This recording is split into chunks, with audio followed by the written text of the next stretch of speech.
Bismillahirrahmanirrahim.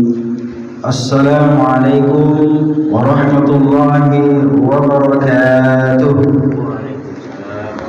Alhamdulillahi rabbil alamin, wa bihi nasta'in ala umuri dunya waddin. Wassalatu wassalamu ala asyrafil anbiya'i wal mursalin wa ala alihi wa ashabihi ajma'in, amma ba'd. Hadirin wal hadirat, kaum muslimin dan kaum muslimat, para jamaah Masjid At-Taqwa Universitas Muhammadiyah Jakarta yang dirahmati dan dicintai Allah Subhanahu wa taala. Yang terhormat tentunya kepada DKM Masjid At-Taqwa. Di sini hadir diantaranya ada Bapak Dr. Ayuhan, ada Bapak Rudi, ada juga Ustadz Osman, dan juga para hadirin yang setia menemani kita setiap hari saban waktu 5 waktu salat berjamaah di Masjid At-Taqwa ini dalam rangka mencari ridha Allah Subhanahu wa taala. Semua yang hadir tentunya kita berharap semua kita adalah orang-orang yang dimuliakan Allah Subhanahu wa taala, orang-orang yang diangkat derajatnya oleh Allah Subhanahu wa taala, orang-orang yang senantiasa dijaga ketaatannya oleh Allah Subhanahu wa taala. Dan kita berharap hadirin berbahagia, kita yang hadir di sini kita diwafatkan oleh Allah Subhanahu wa taala dalam kondisi husnul khatimah. Amin ya rabbal alamin. Hadirin kaum muslimin, bersyukur kita kepada Allah Subhanahu wa taala. Alhamdulillah, pada subuh hari ini kita masih diberikan kesehatan dan kesempatan. Kesehatan dan kesempatan. Sehat dan kesempatan. Ada kesehatan, ada kesempatan. Banyak orang yang sehat tapi tidak banyak orang yang diberikan kesempatan. Maka oleh karena itu kita diberikan dua kesehatan, dua nikmat ini, kesehatan dan kesempatan. Mudah-mudahan kita senantiasa memanfaatkan kesehatan dan kesempatan. Banyak orang yang sehat tidak berkesempatan, banyak orang yang ingin berkesempatan tapi tidak sehat. Nah, kita diberikan kedua-duanya oleh Allah Subhanahu wa taala, maka kita bersyukur. Alhamdulillahirabbil alamin, kita masih diberikan kesehatan dan kesempatan. Dan ada satu lagi Bapak Ibu, nikmat yang luar biasa, yaitu adalah nikmat kehidupan. Karena tanpa kehidupan kita tidak ada gunanya. Tanpa kehidupan kita tidak ada artinya kesempatan.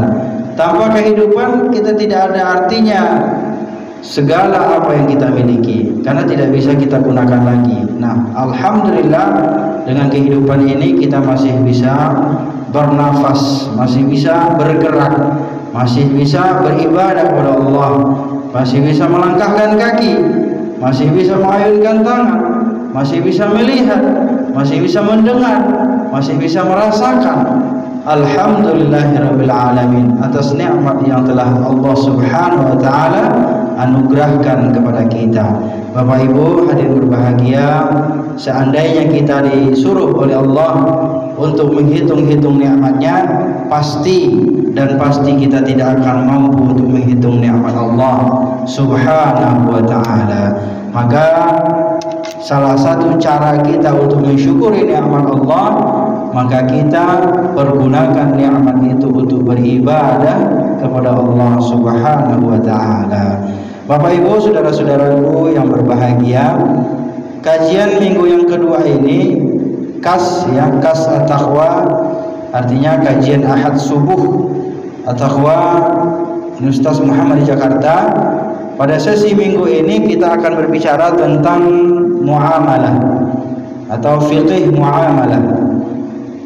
Ya, muamalah itu luas ya, luas jabarannya ya, berbeda dengan ibadah. Ibadah itu lebih sempit ya penjabarannya, dan juga sudah ada aturan-aturannya ya, sudah ada jenis-jenisnya.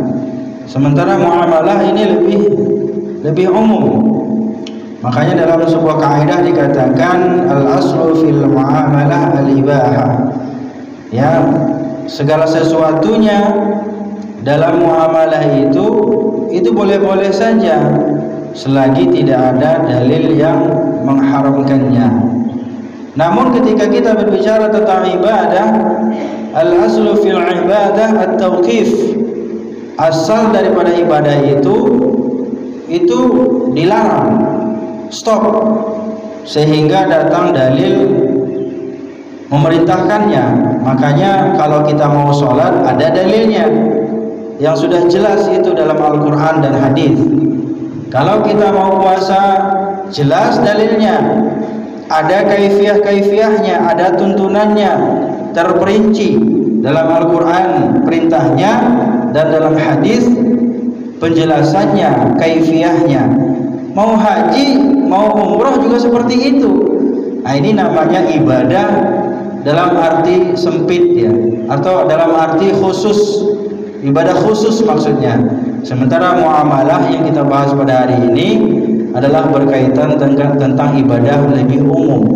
Nah, oleh karena itu pada seri kali ini kita akan berbicara tentang transaksi yang dilarang di dalam Islam, atau akad-akad yang dilarang di dalam Islam. Apa saja akad-akad atau transaksi-transaksi yang dilarang oleh Allah Subhanahu wa taala ya dalam melakukannya? Tentu transaksi ini berkaitan tentang akad jual beli ya Bapak Ibu ya. Ya. Jadi dalam melakukan transaksi atau pembelian maupun penjualan suatu barang, setiap individu haruslah memperhatikan hukum syara, ya, hukum-hukum Allah Subhanahu wa taala. Karena di dalam Al-Qur'an itu Bapak Ibu, dalam hadis itu ada jenis-jenis atau sesuatu-sesuatu yang dilarang oleh Allah Subhanahu wa taala. Ya, dan ada juga sesuatu yang dibolehkan. Kalau yang dibolehkan mungkin sudah tidak ada perdebatan lagi. Tetapi yang dilarang inilah yang harus kita sangat perhatikan, kita cermati agar di dalam pembelian ataupun penjualan barang-barang yang kita gunakan itu tidak termasuk kepada perkara-perkara yang diharamkan oleh Allah Subhanahu wa taala. Maka Allah Subhanahu wa taala membatasi ya setiap jiwa, setiap diri kita. Allah Subhanahu wa taala membatasi untuk melakukan transaksi-transaksi yang dilarang di dalam ajaran Islam. Tentunya hal ini diperlukan agar ya mekanisme pasar itu bisa berlaku adil ya. Karena termasuk juga di antara transaksi-transaksi yang diharamkan Allah Subhanahu wa taala itu adalah adanya ketidakadilan yang berada di pasaran. Nah, ini nanti akan kita lihat ya Bapak Ibu yang berbahagia, ada beberapa transaksi jual beli yang diharamkan oleh Allah Subhanahu wa taala. Nah, selama ini mungkin kita tahu kalau orang itu bohong, dusta, itu haram. Tetapi sebenarnya Bapak Ibu berbahagia, paling tidak di dalam fikih muamalah itu terdapat sebanyak 13 akad transaksi yang diharamkan oleh Allah Subhanahu wa taala. Maka Bapak Ibu ini sangat penting sekali buat kita semuanya, terutama kita sebagai bisnismen ya, orang yang berkecimpung bertransaksi, berjual beli saban hari, atau alias pedagang. Karena di dalam ya jual beli transaksi itu ada rambu-rambu yang telah ditetapkan oleh Allah Subhanahu wa taala dan Rasulullah sallallahu alaihi wasallam. Maka hadir berbahagia, tanpa memperpanjang kalam, saya akan sampaikan kepada kita semuanya.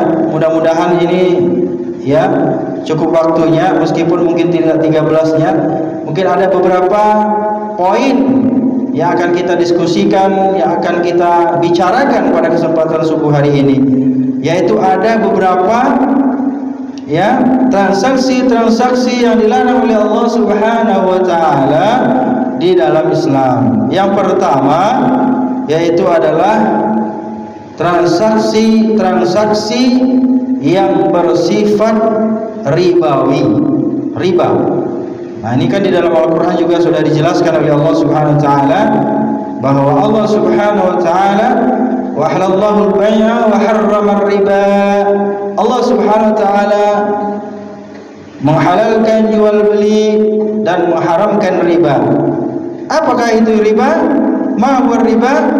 Riba adalah tambahan yang diisyaratkan dalam transaksi bisnis atau mungkin jual beli, ya, atau bahkan transaksi yang disyaratkan ada kelebihan pengembalian di saat seseorang itu melakukan yang namanya akad hutang piutang. Nah, ini banyak sekali nih kita terjerembab kepada praktek-praktek ini ya. Ya mudah-mudahan lah ya, kalau misalnya kita pernah terjerembab mengikuti atau mungkin kita memiliki hutang riba, ya kalau kita ada rezekinya kita segera lunaskanlah ya, Bapak Ibu yang berbahagia. Kenapa? Karena ini akan menyulitkan kita, menyusahkan kita.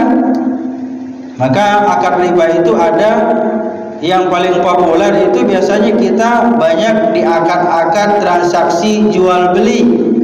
Apakah itu jual beli kendaraan, rumah, ruko, ya, dan lain sebagainya.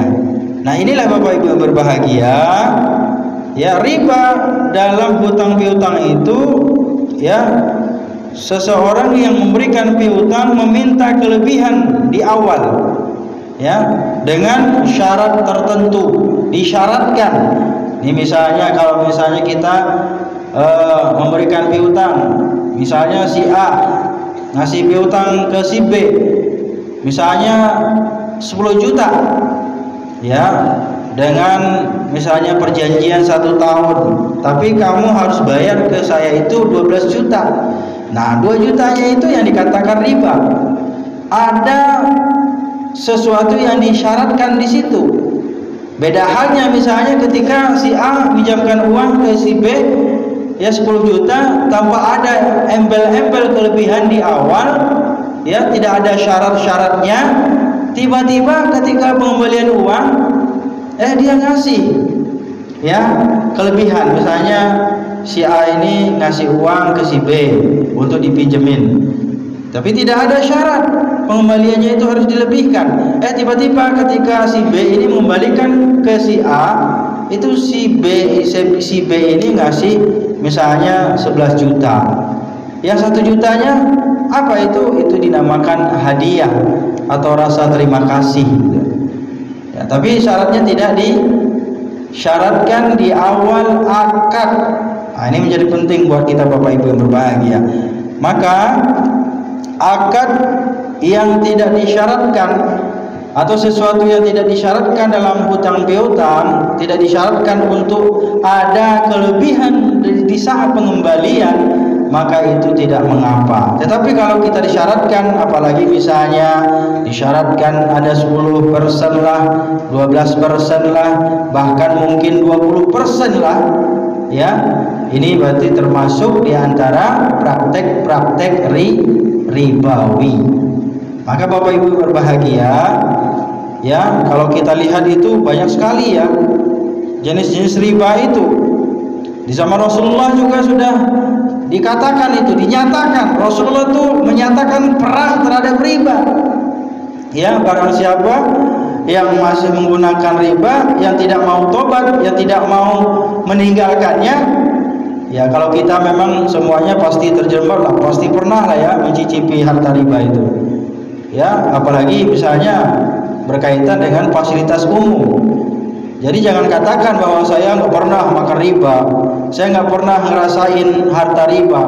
Pasti itu termasuk saya juga, karena jalan tol itu dibangun dengan riba, fasilitas umum dibangun dengan riba, gedung-gedung dibangun dengan riba, kebanyakan seperti itu. Ya, Jadi oleh karena itu kita ini selagi kita masih rakyat Indonesia, kita pasti akan terkena dengan riba. Apalagi hutang Indonesia sekarang ini luar biasa, semuanya itu riba itu. Ya, apakah ada pinjaman yang tidak ada ribanya? Ada. Kalau nggak salah itu ada beberapa waktu yang silam itu ada pinjaman tidak ada ribanya dari Raja Arab misalnya, seperti itu. Nah, oleh karena itu Bapak Ibu berbahagia, semua kita pasti pernah kecipratan riba, baik itu secara langsung maupun tidak secara langsung. Cuman kita harus ya, wadharu ma baqiya minar riba, harus berupaya untuk meninggalkan harta-harta riba itu. Kalau misalnya kita masih ada cicilan Pak nih ya, misalnya nih, mohon maaf, kredit motor misalnya, ya udah saya ampun dah, minta ampun sama Allah, saya beritikad, saya punya keyakinan, saya taubat, habis ini saya nggak bakalan utang lagi. Jangan dilanjutin lagi, habis kredit motor, habis itu kita kredit misalnya rumah, misalnya KPR yang non syariah, ya. Meskipun mungkin syariah juga banyak juga yang tidak murni syariah ya, tapi paling tidak kita berupaya untuk mencari solusi. Ya, habis kredit motor pengen kredit rumah, habis kredit rumah pengen kredit kulkas, TV dan lain sebagainya. Nah, inilah karena kecanduan untuk kredit. Padahal coba kalau kita hitung Bapak Ibu berbahagia, ya, kredit yang non syariah atau kredit konvensional kita lihat itu mahal sekali ya. Makanya sampai sekarang ini saya tidak punya rumah. Kenapa? Karena belum mampu dan belum bisa beli cash. Kalau kredit pun pasti mahal jatuhnya. Dan saya pernah punya rumah Bapak Ibu, akhirnya yang awalnya tadi itu dicicil ke yang punya rumah, ke developer. Tapi setelah 1 tahun dia minta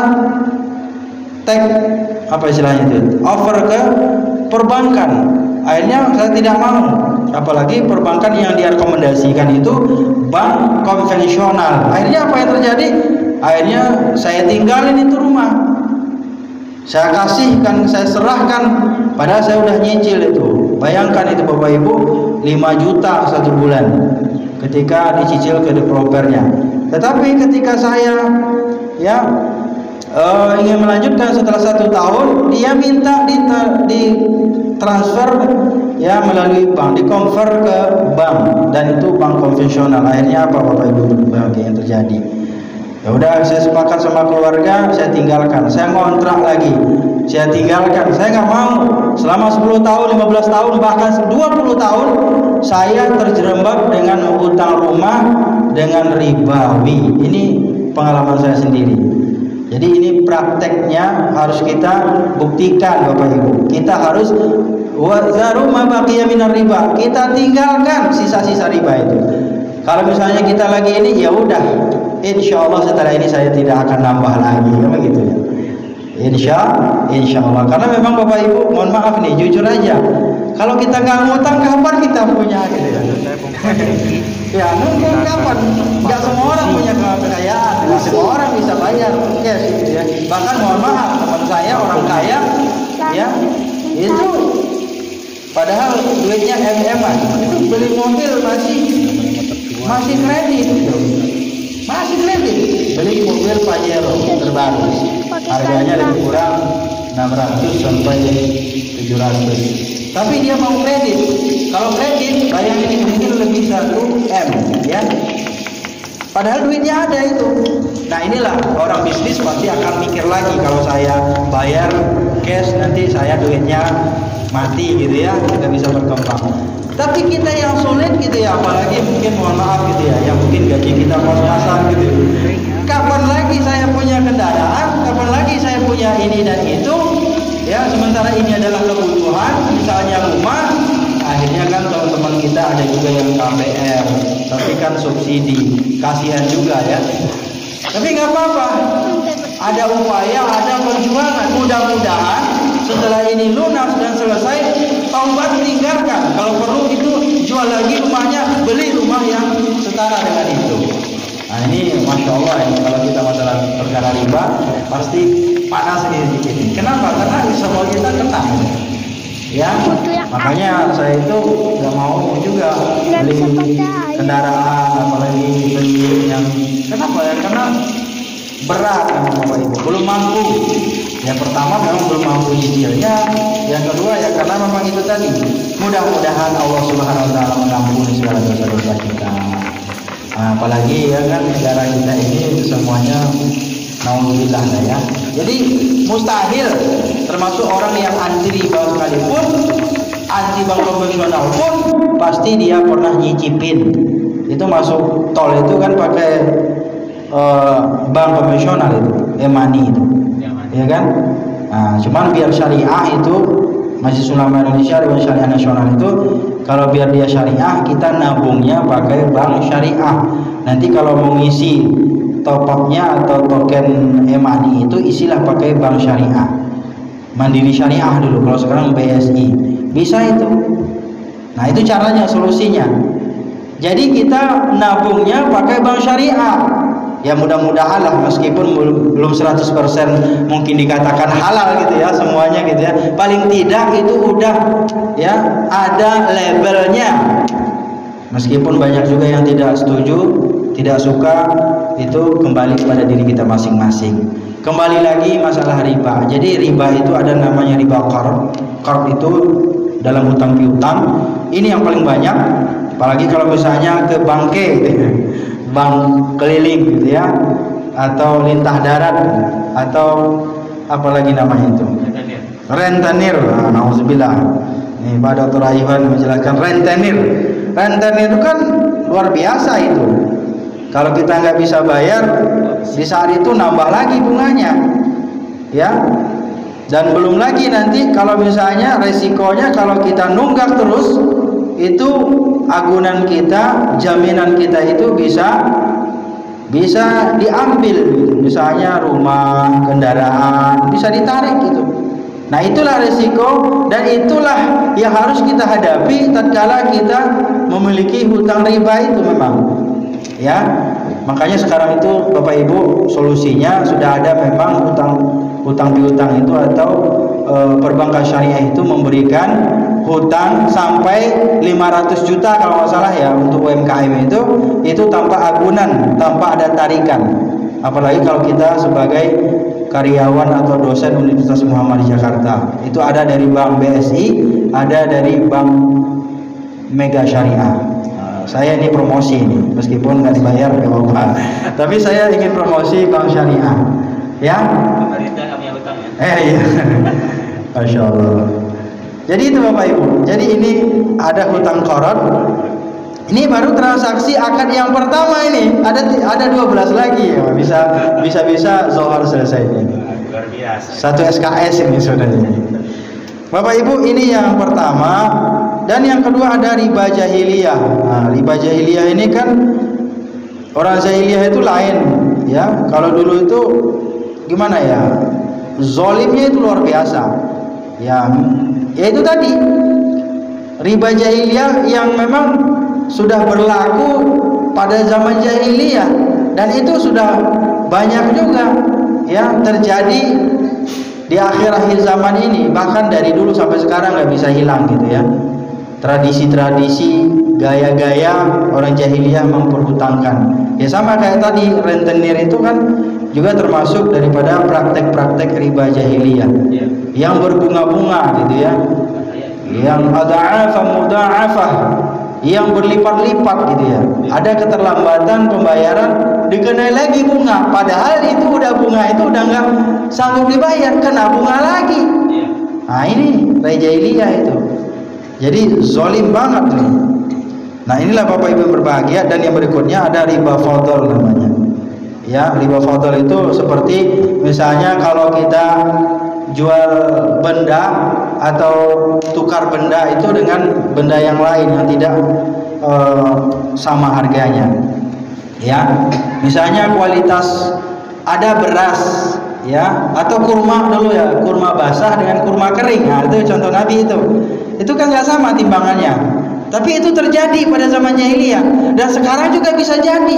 Misalnya antara beras kualitas A dengan kualitas B misalnya ditukar gitu ya. Ya, itu bisa terjadi. Yang memang itu ya secara tidak langsung itu mengandung riba karena ada kelebihan di situ. Tentunya yang kering lebih banyak ya kan porsinya daripada yang basah.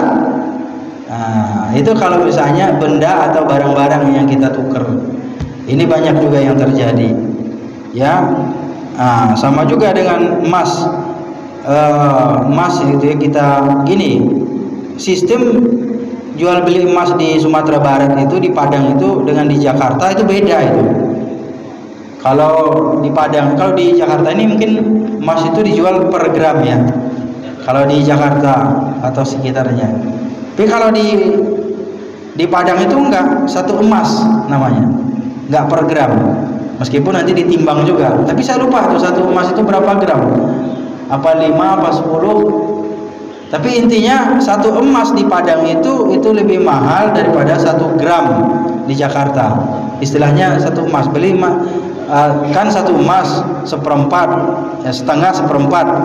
Ya kalau satu emas itu di Padang itu sekarang ini kalau nggak salah 2.250.000 sekian. Kalau 1 gram di Jakarta kan lebih murah ya. 1 jutaan sekian. Itu 1 juta baru dapat seperempat atau sekian lah, atau mungkin setengah ya dari satu emas di Padang. Bapak Ibu berbahagia. Jadi kalau ada orang nuker itu mungkin beda juga, kualitasnya juga beda, ya kualitasnya juga beda. Nah makanya itu harus setara dan selevel. Kalau ada barang yang tidak selevel, kalau kita tukar, kita barter, atau kita bayar hutang dengan kualitas yang lain, itu termasuk juga riba. Nah, misalnya pas minjem pakai berasnya harganya yang 10.000, pas ngebalikin 9.000 misalnya yang dikasih, itu riba juga. Jadi sederhana aja Bapak Ibu, ya. Jadi dalam kehidupan kita sehari-hari ini, bohong istilahnya kalau kita nggak bisa, kalau kita nggak terjerembab dalam praktek-praktek riba. Tapi kita berupaya dan berusaha agar kita terhindar daripada praktek-praktek riba. Bapak Ibu, saudara-saudara kaum muslimin berbahagia, karena waktu kita biasanya 30 menit ya, masih ada 3 menit lagi. Riba yang berikutnya adalah, ini ada riba nasi'ah ya. Jadi banyak itu. Ada riba qarar, riba jahiliyah, riba fadl, riba nasi'ah. Ya, ini adalah macam-macam riba.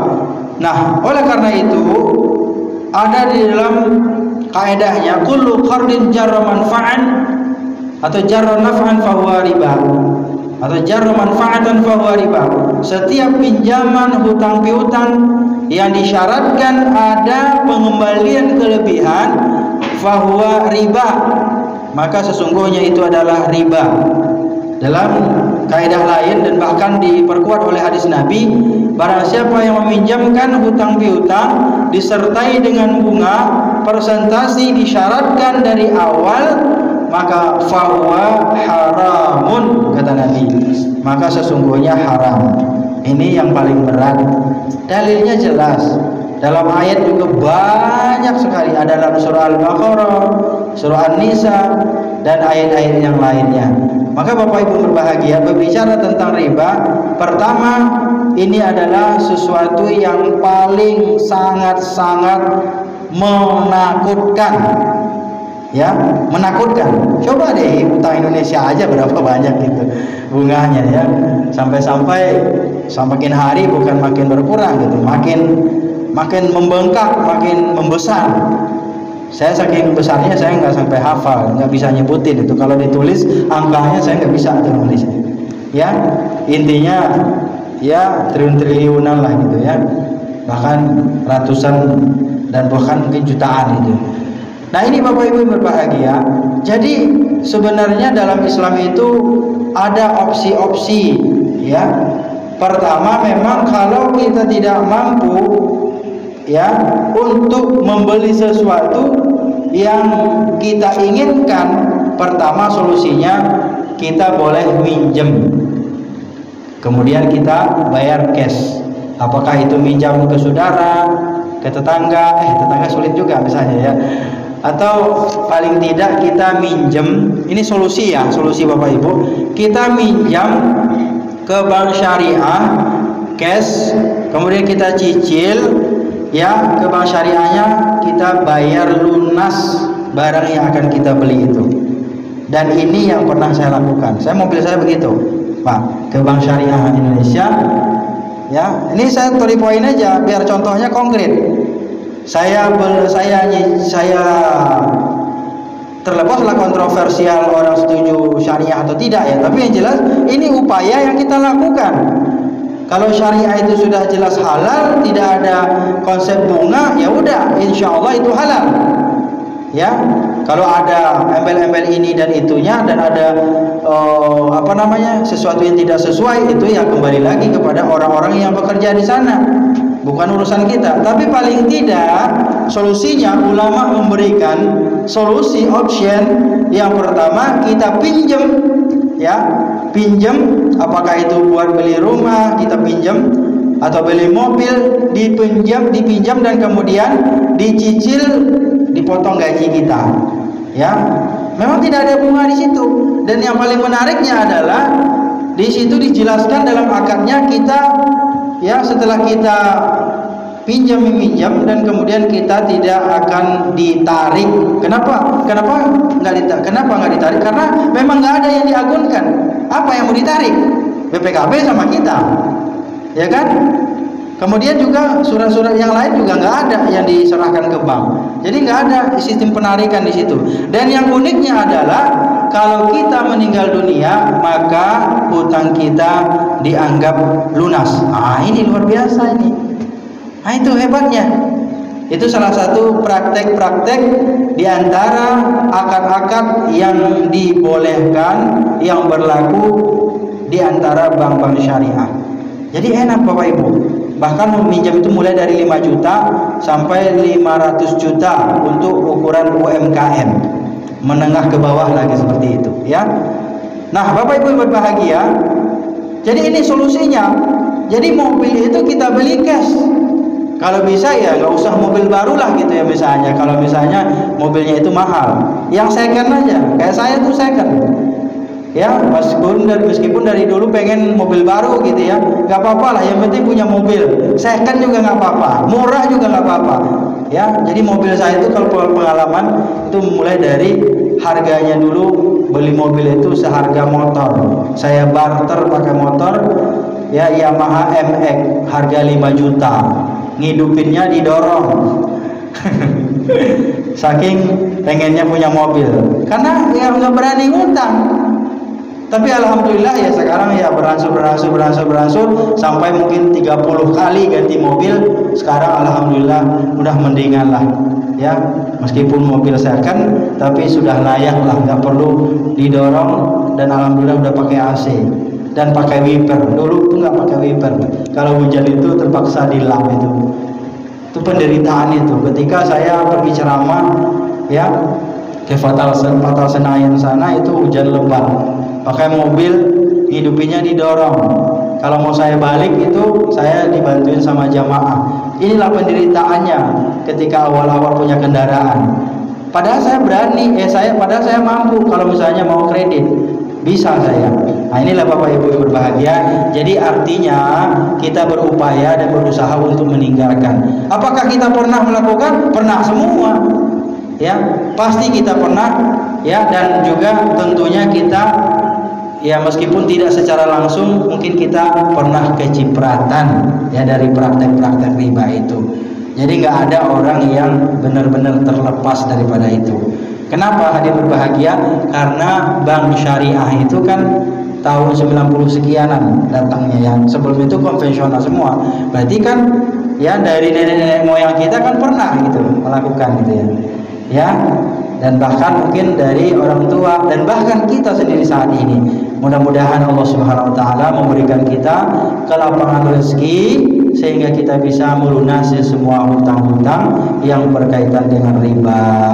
Jadi Bapak Ibu yang berbahagia, ini saya sampaikan tidak bermaksud menyinggung siapapun, dan bahkan saya sendiri juga ingin belajar bagaimana kita bersama-sama terhindar daripada harta riba. Enggak usah punya rumah mewah, ya, apalagi kalau cuma kredit, enggak perlu kita banggain.